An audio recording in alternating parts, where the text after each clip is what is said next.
अस्सलाम वालेकुम नाज़रीन, मैं हूं आशिक अली और आप देख रहे हैं मेरे ख्यालात। नाज़रीन, बड़ी अदालत का बड़ा फैसला आ गया। मुल्क कई दिनों से आईनी बहरान का शिकार था। पंजाब और केपीके के अंदर इंतखाबात के मामले को लेकर तहरीक इंसाफ और पीडीएम में एक डेडलॉक कायम थी, जिसकी वजह से पाकिस्तान को बहुत बड़े नुकसान का सामना करना पड़ रहा था। मगर अदालत ने वो काम कर दिखाया। जब आईन ने अदालत का दरवाज़ा खटखटाया तो अदालत ने पाकिस्तान को बड़े ख़तरे से बचा लिया। और जो कल फैसला महफूज किया गया था इंतखाबात के हवाले से, उस फैसले को आज सुना दिया गया है। सुप्रीम कोर्ट ने 13 सफ़ात पर मुश्तमिल तफसीली फैसला जारी किया है, जिसमें से 3 जजिस ने जो है हक में फैसला सुनाया है कि 90 रोज़ के अंदर इलेक्शन होने चाहिए, जबकि दो जजिस ने जो है वो इख्तलाफी नोट दिया है। और एक बड़ा डेडलॉक, जो एक बड़ा आईनी बहरान था, उसका आज खात्मा हुआ है। अदालत ने सबसे बड़े 2 सवाल जो कि इंतहाई गर्दिश में थे, एक ये कि आया 90 डेज के अंदर जो है वो इलेक्शन होंगे या नहीं, और दूसरा अगर होंगे तो इलेक्शन की तारीख का इख्तियार किसके पास है। दोनों चीज़ों के ऊपर आज उन्होंने अपना फैसला सुना दिया है। ये केस जो है वो लाहौर हाई कोर्ट में भी पेंडिंग पड़ा हुआ था।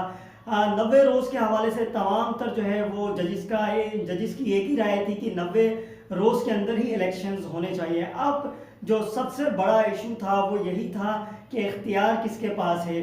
पंजाब के अंदर जो आप देख रहे हैं, गवर्नर केपीके ने जब असम्बलियाँ तहलील हुई तो उन्होंने दस्तखत करने से इनकार कर दिया, और उसके बाद जो है खुद ब खुद ऑटोमेटिकली असम्बलियाँ तहलील हुई। तहलील होने के बाद अब वो इस कश्मकश में थे कि ये इख्तियार कानून किसको राइट देता है कि वो इलेक्शन का ऐलान करे। जबकि दूसरी जानिब केपीके के अंदर गवर्नर ने असम्बलियाँ तहलील करने पर दस्तखत कर दिए थे, और इन तमाम चीज़ों के ऊपर आज सुप्रीम कोर्ट ने मुकम्मल फैसला सुना दिया है।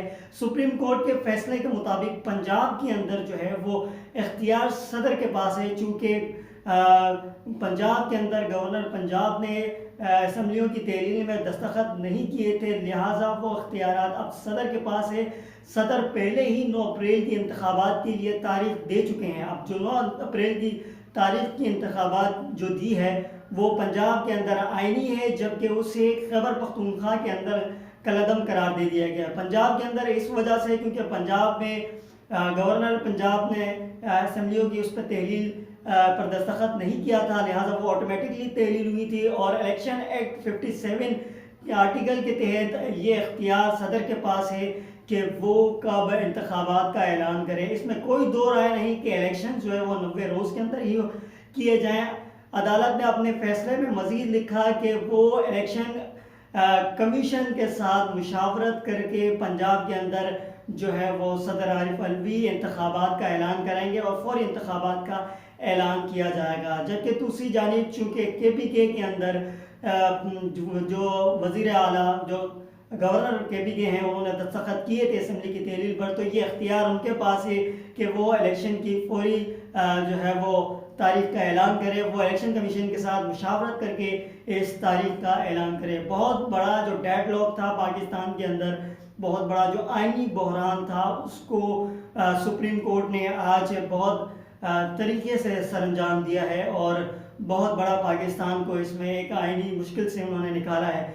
अब देखना ये है कि क्या 90 रोज़ में जो है वो इलेक्शन के लिए कितना जल्दी जो है वो एक्सपेक्टेड तो ये है कि 1-2 दिन के अंदर ये फैसला हो जाएगा, क्योंकि अभी इलेक्शन कमीशन ने अपना हंगामी इजलास भी तलब कर दिया है। वज़ीर आला हाउस के अंदर जो पीएम हाउस है उसके अंदर भी जो है वज़ीर आज़म हाउस में जो उसके अंदर भी जो है इजलास जारी है। तो ये तमाम तर सूरत हाल यही बता रही है कि इलेक्शन जो है वो मुमकिन है कि 1-2 दिन के अंदर जो है उसकी तारीख आ जाए। अब इसके साथ दूसरी चीज़ जो है वो इंतहाई अहम है कि दूसरी जानिब ये है कि ये भी कोशिश की जा रही है कि पीडीएम की जानिब से कि वो इसको मज़ीद तूल दे सकें, और इसके लिए वो एक अपील जो है वो रिव्यू अपील दायर करने की कोशिश करेंगे। मगर एट द एंड अब यहाँ पर 2 चीज़ें और भी हमें नज़र आने को मिलेंगी कि क्या होगा अगर जो है वो गवर्नर केपीके ने जो है इस्तीफ़ा दे दिया। तो अगर गवर्नर केपीके इस्तीफ़ा दे देते हैं तो इनडायरेक्टली वो इख्तियार भी सदर के पास आ जाएगा, और सदर जो है वो फिर तारीख का हतमी फैसला करेंगे। दूसरी जानिब इलेक्शन कमीशन के हवाले से भी कुछ सवाल, कुछ अफवाहें गर्दिश में है कि अगर इलेक्शन कमीशन इस्तीफ़ा दे देता है तो उसके बाद क्या होगा, तो अगर इलेक्शन कमिश्नर जो है वो इस्तीफ़ा दे देता है तो उसके बाद जो सीनियर तरीन जो है वो जो इलेक्शन कमीशन का फर्द होगा उसे कायम मकाम जो इलेक्शन कमीशन जो है वो बतौर ट्रीट किया जाएगा, और वो उसके मुशावरत के बाद जो है इलेक्शन की नई तारीख का ऐलान किया जाएगा। पाकिस्तान के अंदर बहुत बड़ा आइनी बहरान कम हुआ है, और देखना ये है कि कानून नाफिज करने वाले इदारे किस तरीके से अपना रिएक्शन देते हैं, और तमाम इदारों को जिनको सुप्रीम कोर्ट ने बाउंड किया है कि वो फौरी तौर पर इलेक्शन के लिए इक़दाम करें और इलेक्शन की तारीख का ऐलान करें, और वो किस तरह इस अमल को देखते हैं। तहरीक इंसाफ ने भी ज़मान पार्क में इमरान खान साहब ने भी एक हंगामी मीटिंग जो है वो बुला ली है, जिसमें वो दबाव डालने की कोशिश करेंगे हुकूमत पर कि वो फौरी तौर पर जो है वो इलेक्शन कराएं और इलेक्शन की उनको किसी तौर पर भागने की गुंजाइश ना की जाए। दूसरी जानिब चूँकि तहरीक इंसाफ का हदफ इलेक्शन की जानिब था और इलेक्शन की तारीख हासिल करना था, वो तकरीबन पूरी हो चुकी है और अदालत ने इस पर अपना फैसला सुना दिया है। लिहाजा तहरीक इंसाफ की जानिब से ये फैसला है और ऐलान भी बहुत जल्द कर दिया जाएगा कि तहरीक इंसाफ जेल भरो तहरीक का खात्मा करेगी, और खात्मा करने का फैसला भी तहरीक इंसाफ ले चुकी है।